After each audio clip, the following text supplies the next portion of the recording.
मी सोनाली तुमचं परत स्वागत करत आहे माझ्या नवीन ब्लॉगमध्ये। आजच्या ब्लॉगची सुरुवात झाली मावशीसोबत। सकाळी सकाळी मावशी आज लवकर आल्या म्हणून घरातली सगळी कामे आवरली। सगळं झाल्यानंतर दुपारचा वेळ होता, त्यावेळेस मी आणि दीदू दोघी मिळून दादूला शिकवत होतो बॉडी पार्ट्स। आता प्रश्न गंमत अशी होती की त्याच्या हिप्सला आम्ही चुलबुल पांडे असं म्हणतो मस्तीमध्ये। सो त्याला प्रत्येक बॉडी पार्ट विचारत होतो, तर त्याची मस्ती बघा कशा प्रकारे करत होतो। हा दादू म्हणजे ना एक प्रकारचा बंडखोर दादा आहे आमचा, बघा त्याची मस्ती। नको हेड हेड चुलबुल पांडे कुठे कुठे चुलबुल पांडे कुठे चुलबुल पांडे चुलबुल पांडे कुठे चुलबुल पांडे चुलबुल पांडे पडशील। चुलबुल पांडे कुठे चुलबुल पांडे कुठे कुठे चुलबुल पांडे कुठे हँड हँड हँड आता ही दादाची काय मस्ती काय थांबणारी नव्हती।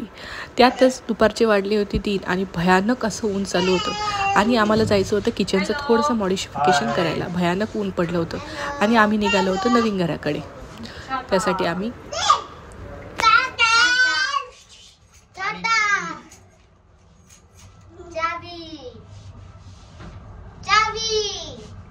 दुपारच्या उन्हामध्ये आम्ही चाललोय न्यू फ्लॅटवर। ऊन एवढं येतं त्याच्यासाठी आम्ही घेतली छत्री टोपी आणि हे बघा आमचा दादू मस्त।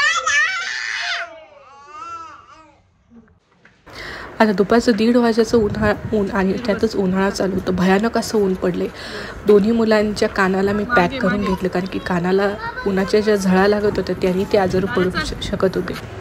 सोबतच घेतली छत्री। आता ही छत्री आम्ही नेहमीच उन्हाळ्यात सोबतच ठेवतो, कारण की त्याचा प्रचंड असा उपयोग उन्हाळ्यातही होतो जेवढा पावसाळ्यात होतो। आणि तुम्ही कोणी 2 व्हीलर जाताना छत्री घेऊन जाता का, मला नक्की सांगा कमेंट बॉक्समध्ये। आमच्यासारखं कोणी करतं। दोन्ही मुलांना मध्ये ठेवलं कारण की उन्हाच्या झळा लागू नये म्हणून। आणि अवघ्या 2 मिनिटाचा डिस्टन्स होता आमच्या ह्या राहत्या घरापासून तर न्यू फ्लॅटचा, त्यामुळे 2 व्हीलरवरच जाणं आम्ही प्रिफर केलं। आणि उन्हापासून बचाव म्हणून वर छत्री आणि मुलांचे कान पॅक केले होते आणि सोबतच पाण्याची बॉटल ह्याही घेतल्या होत्या।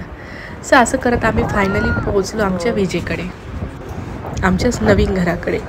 ऊन खरंच भयानक चालू असेल। मी तुम्हालाही सांगते की बाहेर कुणी पडत असेल तर छत्री ही कंपल्सरी सोबत ठेवा आणि एक बॉटल पाण्याची, कारण की हे 2 गोष्ट उन्हाळ्यामध्ये अतिशय उपयुक्त ठरतात। सो फायनली बेसमेंटमध्ये गाडी पार्किंगला लावली आणि गाडी आम्ही बेसमेंटला लावल्यामुळे आमच्या बेसमेंटची जी लिफ्ट आहे त्या लिफ्टमधून, कारण की आम्ही जिथे राहतो तिथे फक्त ग्राउंडपर्यंत लिफ्ट आहे, तर समोरच्या लिफ्टमधून आम्ही डिरेक्टली आमच्या फ्लॅटकडे निघालो।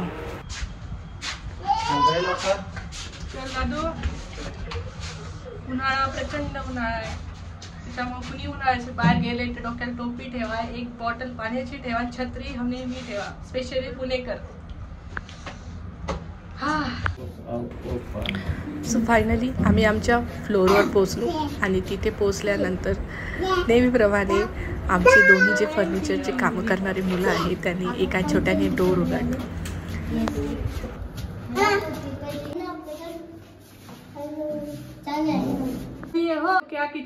आता हे किचनचं पॅनल ऑलमोस्ट रेडी होतच होतं, म्हणजे ऑलमोस्ट रेडी होण्या म्हणजे अजून खूप सारे मॉडिफिकेशन आहेत याच्यामध्ये। तुम्ही सांगा हे स्ट्रक्चर कसं आहे, ओके आहे की नाही, कारण की अजूनही लॅमिनेशन लावायचे, त्याला डोर लावायचे आहे।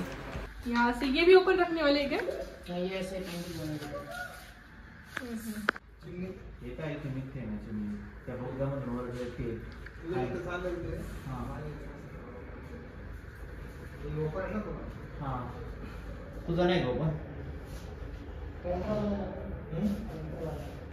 आता किचनचं स्ट्रक्चर करताना सगळ्यात वर मी लॉफ्ट तयार केला। लॉफ्ट नंतर 2 ग्लास मिररचे बॉक्स तयार केले, एक दुसरीकडे आपले खालचे पॅनल केले आणि ते जे आहे ते मी टँडम ठेवले आहे, कारण की टँडम हा त्यातला सगळ्यात हाय रेंज आणि हाय क्वालिटीचाच प्रकार आहे। सो म्हणून टँडम मी घेतला आहे।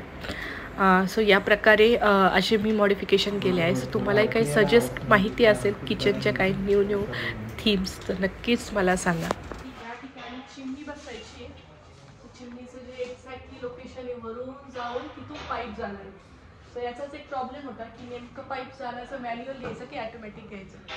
सो फायनली इथून डिसाईड झालेले सो तुमच्याकडे काही आयडिया असेल चिमणी रिलेटेड की मॅन्युअल घेणं चांगलं आहे की ॲटोमॅटिक चांगलं आहे तर प्लीज सांगा, कारण की अजूनही अंडर कन्स्ट्रक्शनच आहे फर्निचर. सो नक्की सांगा. तेवढा एकच ते कॉर्नर जो दिसतोय ना तिथूनच एक्झॅक्टली पाईप जाणार. सो तेवढी जागा ऑक्युपाईड होणार आहे इथून पूर्ण खाली.